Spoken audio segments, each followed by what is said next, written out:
Welcome to Games from Folktales, a podcast that mixes historical research and tabletop role-playing settings.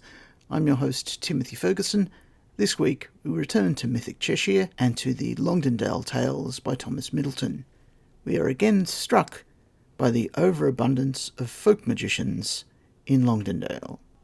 This one's pretty straightforward. The road mentioned is the Doctor's Road, which runs right up Longdendale along the Roman road, so if your characters are using the suggested Highstones beginning position, it's right by your front door. The bridge or brook that's mentioned varies depending on who tells the story. One choice is Salters Brook, which is at the very far end of Longdendale. It currently has a narrow bridge, only wide enough for a pack horse, but that may have been put there deliberately when the toll road went through. Thanks to Randy, the LibriVox recorder, and to his production team. Legends of Longdendale by Thomas Middleton. Section 17. The Devil and the Doctor. Read by Randy Boyum. Longdendale has always been noted for the number of its inhabitants devoted to the study of magic arts. Once upon a time, or to give it in the words of an unpublished rhyme, which are quite as indefinite, long years ago, so runs the tale, a doctor dwelt in Longdendale, and then the rhyme goes on to describe the hero of the legend. Well versed in mystic lore was he, a conjurer of high degree. He read the stars that deck the sky, and told their rede of mystery. Coming down to ordinary prose, it will suffice to say that the doctor referred to was a most devoted student of magic, or, as he preferred to put it, a keen searcher after knowledge. A local Dr. Faustus, in fact. Having tried every ordinary means of increasing his power over his fellow mortals, he finally decided to seek aid of the powers of darkness, and one day he entered into a compact with no less a personage than His Imperial Majesty Satan, otherwise known as the Devil. The essentials of this agreement may thus be described. It was night, the black hour of midnight, and the doctor was alone in his magic chamber. He had long desired power sufficient to enable him to accomplish a certain project, and hitherto all means by which he had tried to secure that power had been of no avail. Blank failure had attended every effort, and at last he had decided to make use of the most certain, yet withal most desperate, agency known to him. In other words, he would call up the Prince of Darkness and ask his aid. The only thing which troubled the doctor was the thought that the price which Satan would demand might be much greater than he would care to pay. But, after all, that was something he would have to risk. He set a lamp burning on the table, and into the small cauldron hung above it he poured certain liquids, which he mixed with certain evil-looking powders and compounds. Some of the items which he added to this unholy brew appeared to have once been members of the human frame. But that, of course, was known only to the doctor. When the brew began to simmer, the doctor commenced to mumble certain strange incantations, which he continued with unabated vigor for the best part of an hour, without, however, eliciting any manifestations from the dwellers in the spirit world. At length, however, his patience was rewarded, for the light beneath his cauldron suddenly went out, the mixture within boiled over, and the vapor which rose from it spread over the room until all the objects therein were hidden as though by a thick black cloud. Then out of the cloud came a voice, deep and terrible in tone, which caused the very building to rock, as though an earthquake had occurred. "Why hast thou summoned me from the shades, O mortal, and what dost thou require?" The doctor gasped with awe.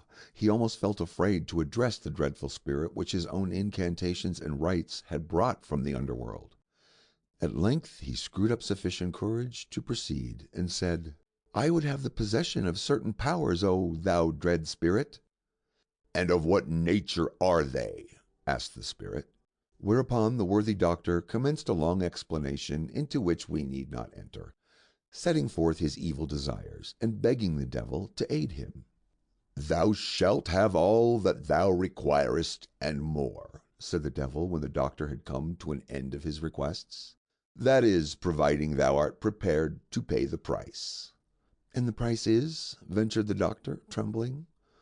"The usual one," said the devil. "I have but one price which all mortals must pay. On a day which I shall name, thou shalt wait upon me, and deliver up thy soul to me." "'Tis a stiff price, good Satan," said the doctor in protest. "'Tis the only price I will listen to," said the devil. "Then I must e'en pay it," said the doctor, seeing that further argument was useless, and being by this time quite determined to have his desires no matter what the cost. "I agree," he added, and there and then he signed the bond in blood with a pen made from a dead man's bone. Satan pocketed the bond. "Thy desires are granted," said he. "Make the most of thy opportunities. One day I shall surely call upon thee for payment." Then, with a burst of mocking laughter, he disappeared. The doctor seems to have enjoyed the results of the compact until the day drew near for the settlement. Then, indeed, he appears to have repented. But he was by no means a dull-witted individual, and in a happy moment he began to cudgel his brain for some way out of the difficulty, some plan of escape.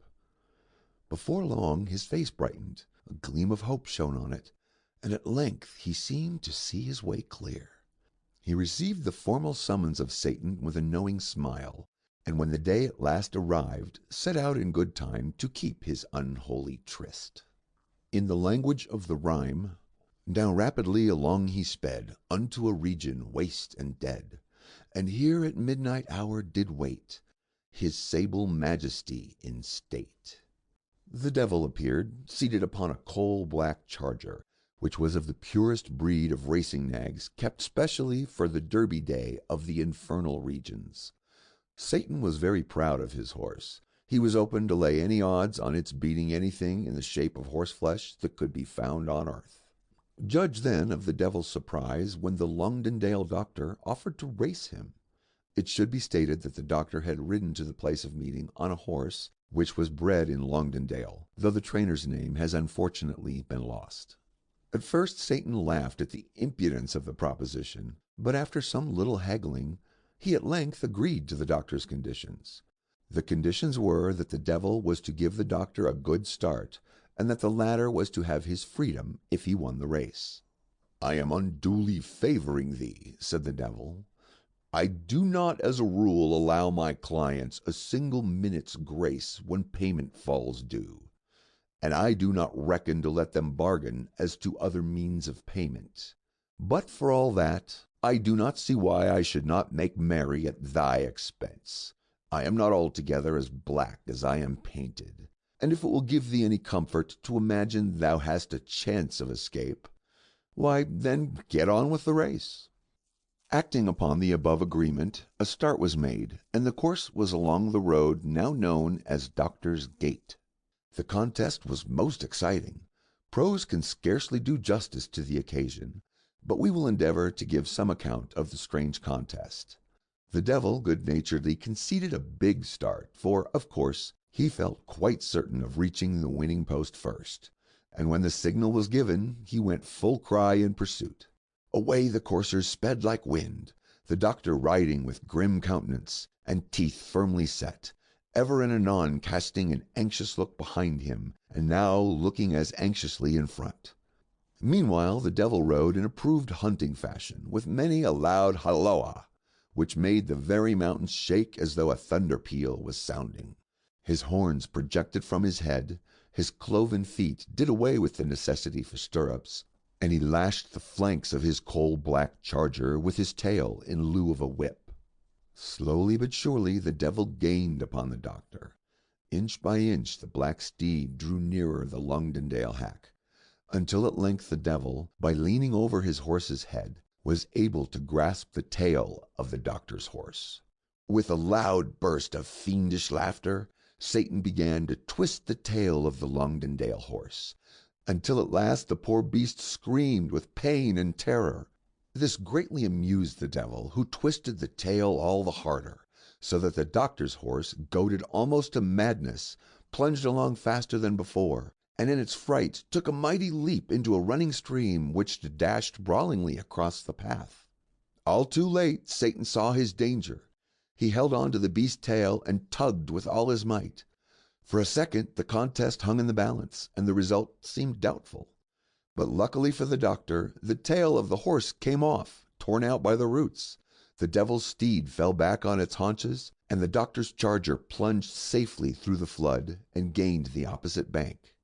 Then the doctor gave a great shout of triumph, for according to the laws of sorcery, laws which even the devil must obey, when once the pursued had crossed a running stream, the powers of evil lost all dominion over him.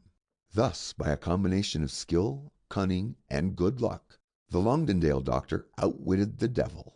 Some profane mortals state that when he found himself victorious, the doctor turned towards the devil and put his fingers to his nose as a sign of victory, while the devil, sorely disgusted, rode off to hell with his tail between his legs, vowing that the mortals of Longdendale would have no place to go to when they died, for they were too bad for heaven and too clever for hell.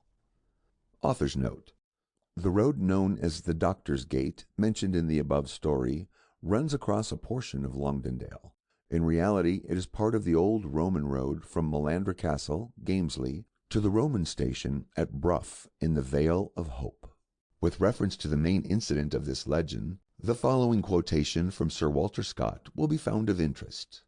"If you can interpose a brook between you and witches, spectres, or fiends, you are in perfect safety." No date is attached to the legend. Your saga may vary.